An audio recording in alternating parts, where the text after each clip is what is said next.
We out here outside of my ghost town, the Lake Mead area. Killing time, seeing the sights.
Well, walking back from the lake.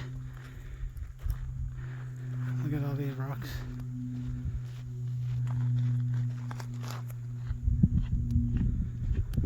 It's amazing to think years ago this was all underwater.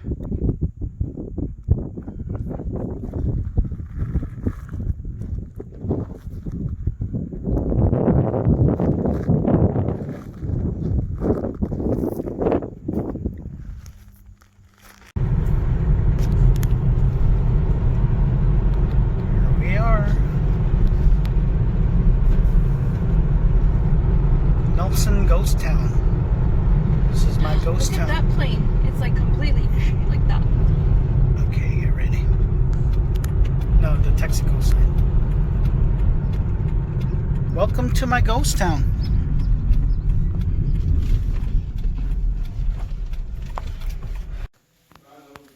We're out here in Nelson Ghost Town. Look at Bullwinkle.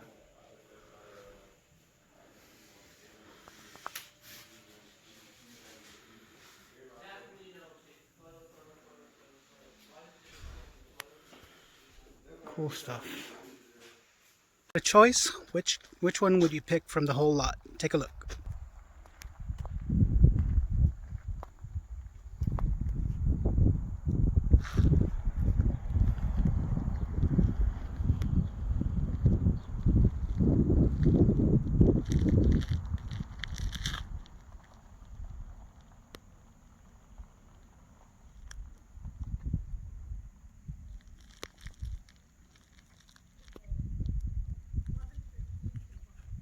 Probably take one of those bugs.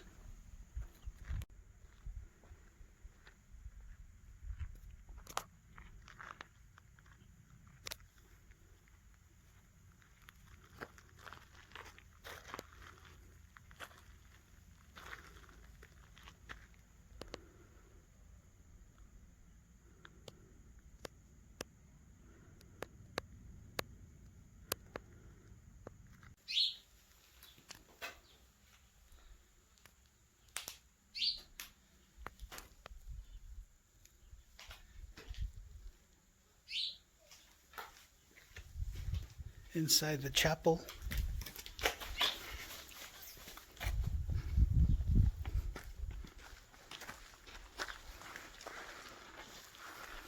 Here's the outside.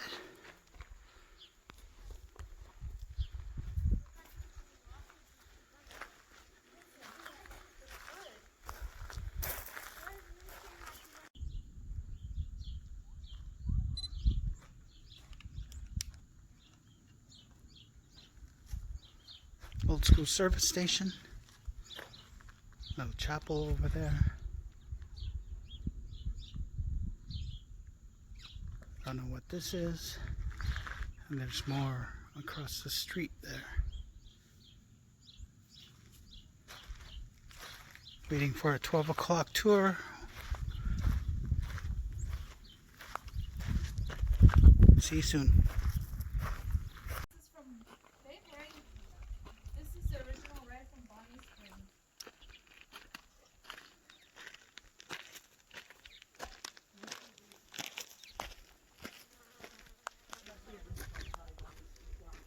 This mine itself runs from 1861 to 1942. So 1861, the Civil War is going on.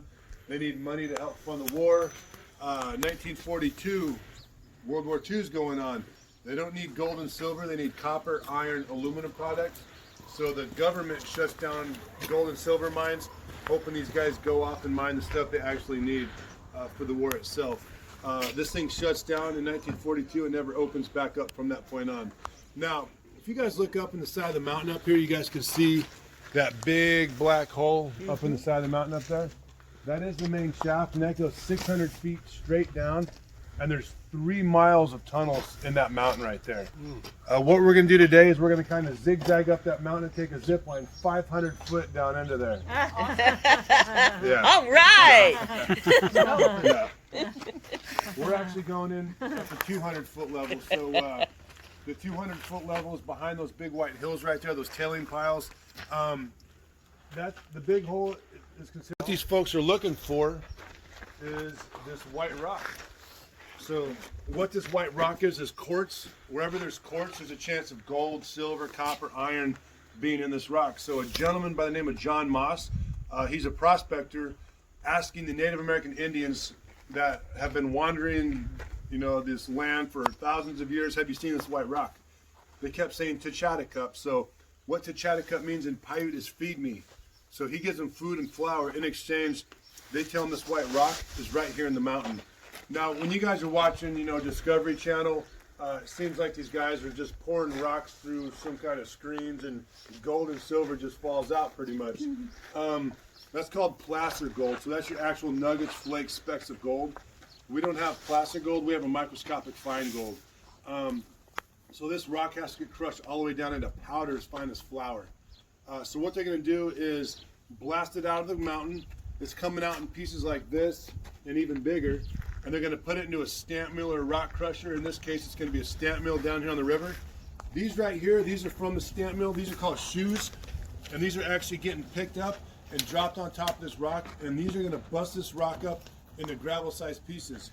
Just looking at these right here, you guys can see there's different sizes here. You know, this guy's 5 inches, 3.5, and a half-inch thick right here. They wear out pretty quick. They last a couple weeks of just pounding. They wear out, and then they have to change them out. Now that gets the pieces down to gravel-sized pieces, just kind of like what right here in the parking lot. That's actually ore out of the mine itself. From 40 mix with that crushed up rock water, lime and cyanide is then added into that. The lime and cyanide actually grab a hold of the gold and silver, and it floats it up to the top. It's like beer froth on top. They skim that froth off. They run it through a series of screens. The screens grab a hold of that gold and silver. They heat it up, melt it, and they're going to pour it into a mold like one of these right here, and it's going to create a dory bar. So liquid gold, silver, lead, whatever mineral happens to be in there is going to be poured into that, and a dory bar is created. So that's all your minerals together, and they're going to ship it out of here. Now this mill site for this mine and all the area mines is 5 miles down this road. So if you guys get in your car 5 miles down this road, it dead ends on the Colorado River. It's actually the very top of Lake Mojave. 2 miles up, the Colorado River starts. Hoover Dam is 26 miles up this river by way of boat. Free when that picture's taken. This is not Nevada. This is the Arizona territory. Nevada actually becomes a state in 1864 itself. Like I was saying earlier, the Native American Indians are kind of all over the place here. The Paiute Indians start here. They go north. The Mojave Indians start here, and they go south all the way down to the ocean. As the miners are coming up in 1861, they've never seen a white man. They're robbing the miners, getting robbed, killed. A lot of havoc being wreaked on them. Abraham Lincoln actually built a fort down here, put some soldiers in it to help protect the miners from the Native American Indians itself. What John Moss is trying to do is become friends with them. So he invites this gentleman right here. All 4 of these pictures, this is all the same guy. This is Iritaba. He's the chief of the Mojave Indians, and he invites him to go meet Abraham Lincoln. He agrees to it. It takes 22 days to go from here to Los Angeles on a wagon. From there, they take a steamer ship up to San Francisco. Big ship down to Panama. Panama Canal is not built till 1912. Train ride across Panama. Another ship to New York City. Train ride to Washington, D.C. He's in the White House for 4 days. 3 days with Lincoln's generals. They actually dress him up in this outfit. This picture's taken in the White House. They put him in this military outfit, give him a medal saying, Iritaba, the great chief of the Mojaves. If you look at his outfit, it's French. Looks like Napoleon just took it out. So I don't know what that's about. Lincoln actually gives him a silver-tipped cane, just trying to create peace. It does work. This whole journey itself lasts 7 months. Like I said, all these pictures, this is all him. When he finally comes back, an American reporter's talking to him. What was the greatest thing you saw on your journey? Now, the Native American Indians, they live in the Stone Age. Rock tools, rock and mud huts, very primitive in the 1860s. So he's never seen a train, these ships, factories, motors. This guy hasn't seen a lot of stuff. That was all right, but not the greatest. The greatest thing he said was the blue whales swimming out in the ocean. He actually said was the greatest thing he saw. So I would love to be sitting at the campfire when he's explaining to his people what he saw in the ocean, It was the biggest animal to ever roam the earth, So pretty cool, though. He was also asked, what do you think about Americans? And he says, quote, Americana's too much talk, too much eat, too much drink, no work, no raise pumpkins, watermelon, corn, all the time, walk, talk, drink, no good. Nailed it. So, Nothing's changed. I would love to see what he says now, just out of curiosity. It'd be something to laugh about, I guess. But this is your mill site right here. So once again, in your car, 5 miles down this road, come to a dead end. The mill site was in the wash on the right there. In this picture, you can see the river down here. Hoover Dam, that got completed in 1936. Davis Dam, 1953. The water level's all the way up in here now. You can walk on top of these hills. There's nothing to see. There's not a piece of wood, piece of metal, no roads. anything. It's right in the middle of a big wash. Everything's been covered, washed away, stuff of that sort. So let's see here. These pictures, 1880, 1890, 1907 itself. And once again, these are the mill site. That is the hill that you'd be parked on if you were to drive down there. The picture from 1890, you can see the mill site, steamboat. This steamboat has a bunch of wood on it. There's no electricity out here, so they need wood, they need coal. They're bringing coal up from Yuma, Arizona. They're bringing wood from the Native American Indians. They're paying them $1 for a cord of wood. So a cord of wood is 4 foot by 4 foot by 8 foot tall, $1. Your cook makes $1.50 a day. Your average labor, $2, $2.50 is what your miner makes. The superintendent, the guy running the show out here, makes $4.50 a day. That's really good money. This being a family business, I only make $4.50 a day, and that's not that good. You know, my dad's like, hang in there, it'll be worth it someday. Still waiting, you know? Yeah, no. Movies, commercials, photo shoots, just thousands of them out here. Kevin Costner, Kurt Russell's been here a few times. Luke Bryan, his whole album is done out here. Journey, Eminem, CeeLo Green, Beyonce. Last week I had, this week, I had Randy Couture here. I had Imagine Dragons, their whole band. I was driving those days, I was driving around all day out here, just doing the last photo thing, all their photos for the next couple of years, they said. But it was pretty fun, a lot of cool National Geographic, Discovery, MTV. We're on everything, so. Wow. But Hopefully they pay you well. actually, a drill bit. They're going to take this drill bit, and they're going to hit this thing. Every time they hit this drill bit, they turn it a quarter turn, and you can just imagine what it's going to be like. And they're not going to drill very fast, you know. And these guys, they don't have earplugs, they don't have glasses. A lot of them don't even have any gloves or anything like that. I'm not hitting it that hard, and you can just hear how loud that is. I'm going to hit this thing really hard right now. Can you hold this for me? Joking. They call me lightning because I never strike twice in the same spot. So just like that. All right. So the 1861 dynamite is not invented. So it's actually invented in 1867 by Alfred Nobel. His brother got killed in 1864 by nitroglycerin. He stumbles upon a recipe just by accident. It's a top 10 invention in the history of mankind. You know, like the wheel, fire, number 1 and 2, but dynamite's right up there. The reason being is everything in this world, I don't care what it is, your house, your clothing, your shoes, your medications, phones, watches, whatever it is, if it's not grown, if it did not grow out of the ground, it has to be mined. It has to be dug out of the ground. Huge inventions, very safe, like nitroglycerin. Nitroglycerin, if you drop this, yeah, we're just gonna all die in here, you know, just pretty bad stuff there. California bans nitroglycerin that leveled the train station out there by going off. Dynamite, it's much safer, it's a lot more powerful, and you can decide which blast goes off first to last. Right behind this missus here, I got me that square box right there with the T-handle, like Wile E. Coyote, the Roadrunner type of thing there. That's a plunger, little generator in there, and it produces electric charge. It goes to a blasting cap set. I'll be dead right now, pal. My cat-like reflexes didn't work out for me today. He gets killed 150 yards right over here. The cement pad is actually still there to this day. He was ransacking her house, middle of the night. They said there's a pile of cornmeal, some food on the table. She hears a noise, apparently walks out, and he shoots her point blank, kills her right there. $3,000 bounty on his head. They never find him until 1940, and this is what he looks like right here. You guys can see his mummified remains, guns, bows and arrows, pots, pans, knives, spoons. 13 miles this way is where this cave is at. So if you're familiar with Vegas, Willow Beach, a mile below Willow Beach or 12 miles below Hoover Dam, there's just a little natural cave about a half mile up the river, and that's what his body is found in. I have been in his cave a few times. There's stuff from him, 500,000-year-old Indian artifacts to this day in there.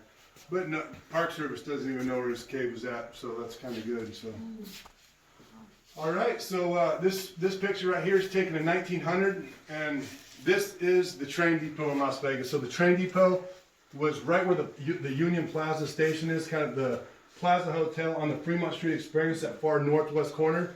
That's exactly where that picture's taken. You can see how big that thing is, you know, just, there's 1, 2, 3 wagons. That's a man up there.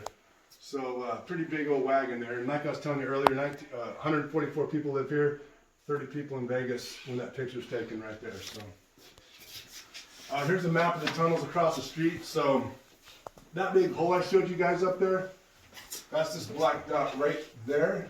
And like I was telling you, 600 foot straight down. You can see these numbers, 600, 500, 400. That's the actual foot level itself. I was telling you guys we're going in at the 200 foot level, which is right here. To give you an idea how big this is, here's a scale. So from here to here, that's a football field, 300 feet, 100 yards. There's a lot of tunnels in that mountain across the street right there. Like I was saying, we're going in right here. We're going to walk back about 80 yards, turn left. That's where the quartz veins start. So I'll show you guys that quartz on the ceilings right there. And that's what they're doing, is chasing that quartz vein. They think they heard a ghost usually. So we'll come back in here and then turn a U-turn and head straight back out the same hole you're going to, hopefully. So. All right, listen. Express 1917. It's written out to this mine, the Chachata mine. This is for a 42-pound dory bar for $2,000, 126 pounds for $4,000, 192 pounds, $5,500. So 1917, $5,500 is a ton of money right there. 192 pounds of gold, like it's a little bigger than 1 gallon milk jug. 1 gallon milk jug is 169 pounds. Now, a 12 by 12 block, so these squares we're standing on, these are all 12-inch blocks. So imagine 12 by 12 by 12-inch block of gold, 1,208 pounds. That same block of iron would only weigh 495 pounds. Silver's about 660, gold 1208, so very heavy. You know, John Wayne carried a big bag of gold, you know, one-handed. Yeah. It's like me throwing this guy in a bag and walking around. It's not happening, you know. It's kind of comical when they do that, so. What we're going to do right now is we're going to watch a quick clip from a movie called 3,000 Miles of Graceland. Kevin Costner, Kurt Russell. He's going to take the gas pump out, let it run on the ground, flick a cigarette on it, and it's going to explode. So that's where the explosion actually happens right there. So, land this next room here.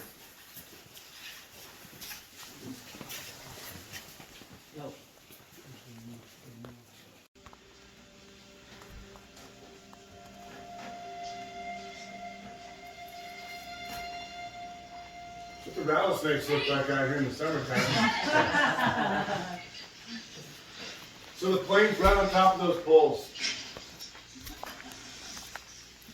Gas nozzle comes out. This isn't gasoline, this is actually our hose water. So that was my only part in the movie, was to turn the hose on. It took me 3 tries.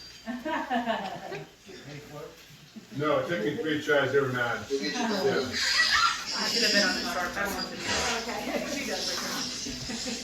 1 second. Okay. They'll be walking out in a second. So get loud.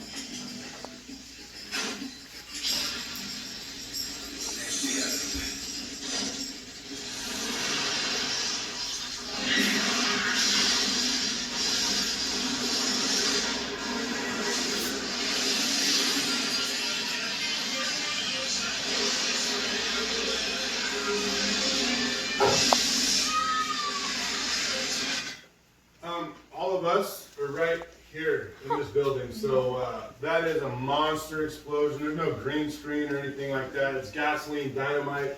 This is the 2-lane highway you guys just drove down right there. They put a $2 million insurance policy on this explosion. This is the house right here that Costner robs and kills the guy. It didn't break a single window out of this building, let alone the one we're standing in. This one burnt to the ground 2 weeks after with no insurance on it. Worked out pretty good, good timing. Show next house party. Alright, we're out of here. Ones that burnt down, there was nothing left when it burnt down. I built that fireplace probably like 6 years ago. I was bored one night and just started making it. So just What happened to the house? How did it? we don't know. We don't know. Yeah, it went fast. Yeah. So the fire department's pretty far away. So. All right.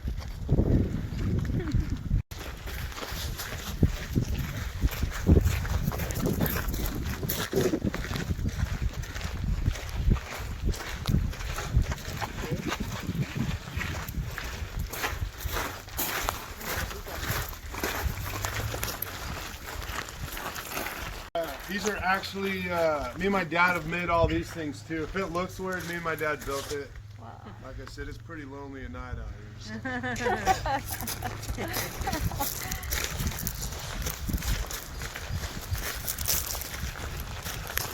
Is this building back here original? We built that. The pad was here, so Okay. that was a building. We just were bored once again. We got those. Those were actually cells. All the doors on that thing were actually out of a prison out of Ely, like a Oh, okay. really old prison out in Ely. So.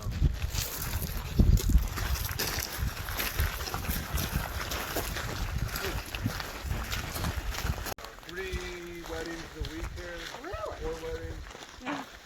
Photo shoots like crazy. Like the photo shoots are just out of control. Like yesterday, that whole parking lot, and then cars bumper to bumper all the way down this road, 50 yards down this way, and then up that way a lot. So Perfect timing. ridiculously busy. Wow. Wow. I think people are ready to get out of their house. Yeah. The whole world is good. Look out in the distance out there. So past that big military truck and that blue bus, there's a white colored hill right there, and right on top of that hill is a little pointy rock right there. Yeah. That is where Maud Douglas got killed in 1919, is right there by Quio. And if you guys were to walk up there, there's 2 cement pads. She got killed on the one on the left, and there's another pad on the right. That was the Kennedy's house, and Miss Kennedy, she died of the Spanish flu in 1919. Came through and wiped out millions of people around the world. She actually died of that influenza. Maud Douglas took her 2 youngest kids. She had 4, and then she got shot 2 weeks later. So pretty rough life, and she didn't have Facebook to go whine and tell everybody saying how bad the life was. Oh, my life is so terrible. That's the plane that we just seen blown up in that movie, so that's just what's left of it right there. This plane, a friend of ours bought like 67 of these, had enough to put over 30 back together completely and fly. And he sells them for a little over $1 million a piece. I spend that much on a plane, it's gonna be brand new. We're the best.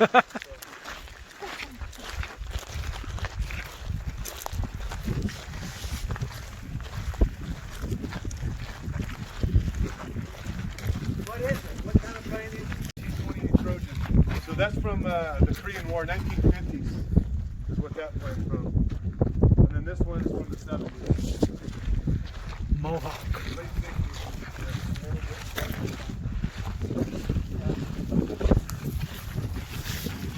Ball mill. I was explaining earlier, this thing is loaded with just hundreds of these steel balls. This is an axis store right here, so you can see it's been cut up. There was a big steel plate that came across here. That gear actually sat underneath this gear right here. A hint-miss motor would turn that thing. As this machine turns, you can just imagine these steel balls just going around in there.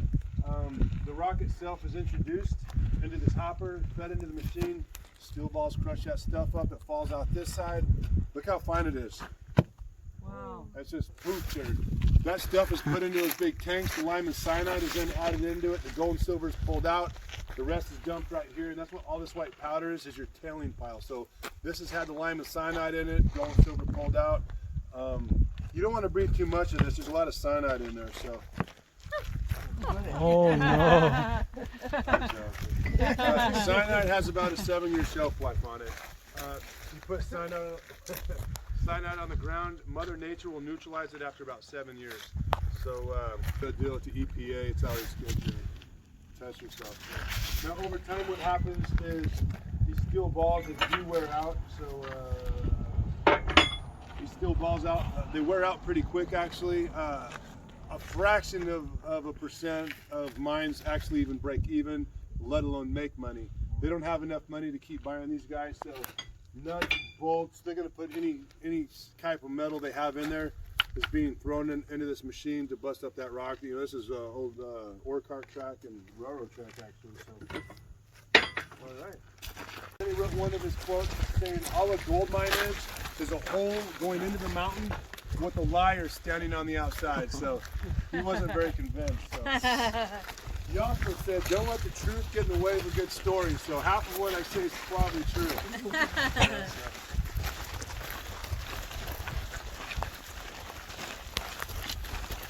All the mountains you guys see out in the distance, so all that purple and blue mountains, that is Arizona out there. So Arizona has purple and blue mountains. Nevada is all the pink and green and brown colored mountains. When we go into Arizona and look this way, we are purple and blue over here, you know, so that's just, I don't know what that's.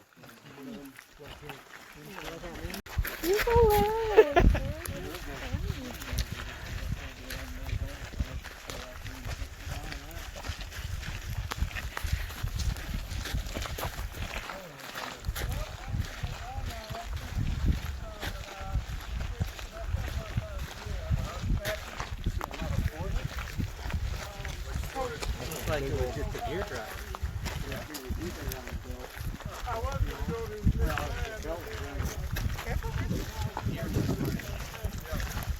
They last a little bit longer than barrels.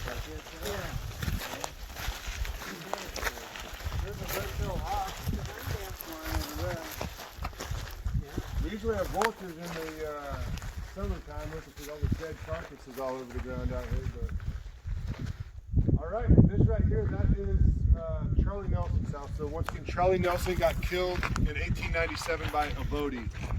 That is the man's house. That's his whole entire house. His bathroom was outside.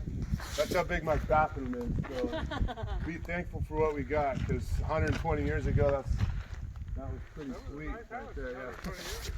So, all right, you guys, we're gonna head on down this way.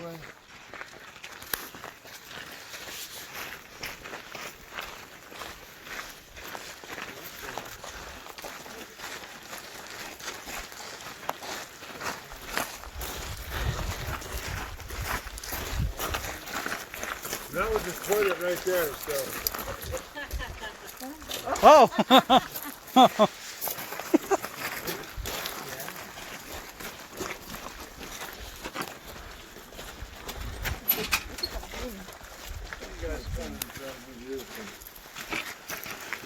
Amazing hair, my friend, amazing. What do I say? Watch your guys' heads in there. Mines are about this tall in there, a lot of spots. You might even have to watch out. Don't touch the walls, don't touch the roof. A lot of dust and stuff on the walls and the roof. So, thought it was spraying from that. I'll let you guys touch the walls a little farther back. There's a lot of quartz and stuff in there. And we'll go back right now about 40 yards. We'll stop, let our eyes kind of adjust to the light.